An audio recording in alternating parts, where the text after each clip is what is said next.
Welcome. Today we're going to talk about maximizing email ROI, understanding kind of what the opportunities are in the email channel in e-commerce, and then looking at some different techniques for being able to seize those opportunities. So thanks for joining us, and we'll dive right in. First, we're going to take a look at a framework for assessing opportunities. And really the key thing is we want to take a look at what types of changes move the needle in your key measurements, and kind of what your key measurements should be. We're going to analyze the different email channels and understand the opportunities and their magnitude, and then we're going to take a look at implementing changes that address the broadest spectrum of opportunities and the largest opportunities. So to analyze the email channel, we've put together kind of a 2x2 here that takes a look at sort of the different opportunities in the channel, looking at the volume of emails opened, kind of on the left axis, kind of low and high, and then the revenue per open of email, which is a really good metric, and we discussed this in our longer webinar last week. Revenue per open is a great metric that incorporates many other sorts of metrics. So taking a look at this promotional email, where it currently stands in the opportunity analysis is that there's a lot of emails sent, but it's relatively low in the revenue per email open. Lifecycle emails, there's more revenue per open than there is for promotional. However, there's just not as many. There's a lower volume. Triggered email, which really can be thought of as a response to a customer action, has more revenue per open because you're dealing with a scenario where you know what a customer was interested in. Maybe they browsed a set of products, maybe they added something to a shopping cart, and they showed some type of intent. It's a lower purchase funnel activity, and as a result you can retarget them or you can send them a triggered email. So this is one type of action that many of you do, and it's an opportunity to improve. Another type of email is transactional. So someone's purchased something and you know what they purchased. It's an opportunity to try to upsell them or to reinforce some behavior of theirs, so you can provide content or do different sorts of improvements in your transactional emails. The problem is there's a low volume of these. You know that they're customers, that's great. You know what they purchased, that's helpful, but there just aren't that many. Nonetheless, there are opportunities in that channel. So if we look across these four different channels within the email spectrum, we will see that there's kind of some different ways to approach this. So if our key metric here is to move the needle on revenue, there's some things, different choices we have. One is to increase the revenue per open for transactional or triggered emails or lifecycle emails, and that's a good opportunity for sure. Another opportunity is to send more emails. In other words, move these channels kind of up the scale. That's probably not a good idea in that in general too many emails are sent, and I think a good mantra in the market right now is to make email more efficient rather than send more of it. So another opportunity that's quite large is to take promotional email and move it right on the spectrum here so that there's more revenue per open, and there's a lot of leverage in this opportunity. That's why the green arrow is a little bigger, because promotional email has such high volume, and really there hasn't been a lot of kind of capability to individualize that content previously. So those are kind of that's a review of the opportunities that are out there.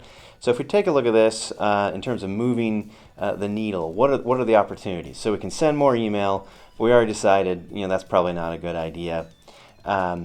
We can focus on improving the revenue per email opened, and generally that's an across-the-board opportunity that exists in all channels. But if we zero in on the promotional email channel, we'll see that the aggregate revenue opportunity is really large, and that's because there's a lot of leverage with all the volume that is sent, with all the different sorts of marketing emails that are sent, promotional emails and newsletters.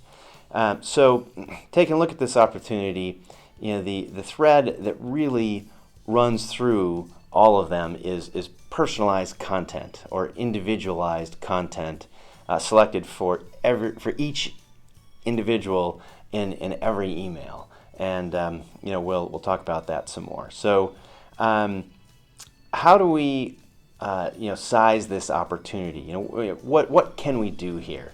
The email channel, in general, kind of on average, generates about 20% of overall revenue. And that can be lower and it can be quite a bit higher depending on the type of business. But in e-commerce, the latest survey said it's 20% and growing. It's grown about 10%, or a couple percentage points of the total in recent years. So if you look at that and you say, well, what can be done with content personalization? What kind of lift, what kind of revenue can be generated there? What we see, and this is across a wide variety of customers, is that a 30% lift in revenue per open is a pretty reasonable number to use from a kind of projection standpoint.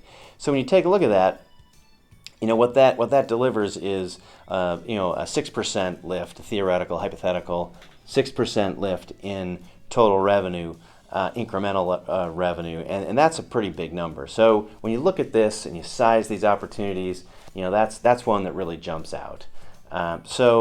This high level concept, if we really zero in on it, what does it mean? And what the way to achieve these sorts of gains by seizing this opportunity are that each email must include items from the intersection of an individual's interests, the recipient's interests, and your inventory and content. So taking, kind of understanding the user interests, understanding your inventory and your content, what every item, what every category, whatever promotion, whatever piece of editorial content you have, and find the intersection between that and a user's interests. So this is a simple concept, but the execution can be quite complex. And common solutions just don't work to solve this problem. Product recommendations are really kind of lower funnel. They work when someone has declared an intent by viewing a product or maybe a shopping cart ad, and that drives the content in sort of some different triggers. Often top sellers, new arrivals, those can help move the needle a little bit, but it really doesn't get at this overlap of a user's interests and inventory. And we have another video that you can watch called Deconstructing Personalization that talks about this a little bit. Using segments and delivering content and swapping content for them, those might kind of narrow it down a little bit, but segments are very broad. Users can change segments very quickly. None of these approaches understand the individual.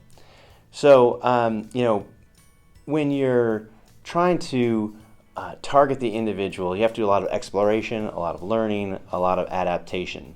And customers aren't static. Their interests change quickly, and learning is always occurring about kind of what their preferences are. Their interests change, seasonality occurs, new trends emerge which influence them.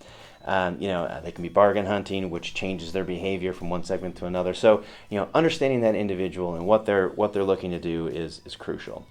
That is the essence of individualization, is knowing kind of what their interests are and being able to learn and adapt. It turns out that individualized promotional newsletters are perfect for this, in the sense that each one is like a survey, and you can put out some content that you think they're interested in. You can observe their reaction, or whether they ignore it. That's all good information. And at the end of the day, individualization of content that activates with interests rather than discounts is really at the key. It's the crux of being able to exploit these opportunities across the board in the various email channels. Thanks for joining us today, and we hope to see you again soon.